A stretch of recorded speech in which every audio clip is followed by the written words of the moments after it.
ప్రకాష్ రాజ్ సినిమాల్లో తన విలక్షణ నటనతో అందరినీ ఆకట్టుకునే ఈయన బయట మాత్రం కామెంట్స్కు కేర్ ఆఫ్గా మారుతుంటారు. పలు విషయాలపై తన స్టైల్లో మాట్లాడుతూ నెట్టింట వైరల్ అవుతుంటారు. తాజాగా ఆయన మరోసారి వివాదంలో చిక్కుకున్నారు. కేరళం సాహిత్యోత్సవ వేదికపై ప్రకాష్ రాజ్ ప్రసంగిస్తున్న వీడియో ఒకటి ఇప్పుడు నెట్టింట వైరల్ అయింది. అందులో ఆయన రామాయణం గురించి వివాదాస్పద వ్యాఖ్యలు చేశారు. ప్రస్తుత రాజకీయ పరిస్థితులను వ్యంగ్యంగా విమర్శించడానికి ఆయన రామాయణాన్ని ఉదాహరణగా తీసుకోవడాన్ని చాలామంది ఖండిస్తున్నారు. ఇప్పుడు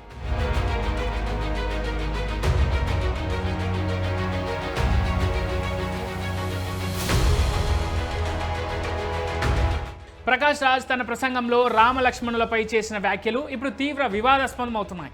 ప్రకాష్ రాజ్ కామెంట్స్కు సంబంధించిన వీడియో ఇప్పుడు నెట్టింట వైరల్గా మారింది. దీనిని చూసిన హిందువులు ఈ నటుడిపై బగ్గుమంటున్నారు. ప్రకాష్ రాజ్పై చట్టపరమైన చర్యలు తీసుకోవాలని డిమాండ్ చేస్తున్నారు. హిందువులను అపహాస్యం చేయడానికి ప్రకాష్ రాజ్ రామాయణాన్ని కల్పిత కథగా అల్లి చెప్పడం తప్పని విమర్శిస్తున్నారు.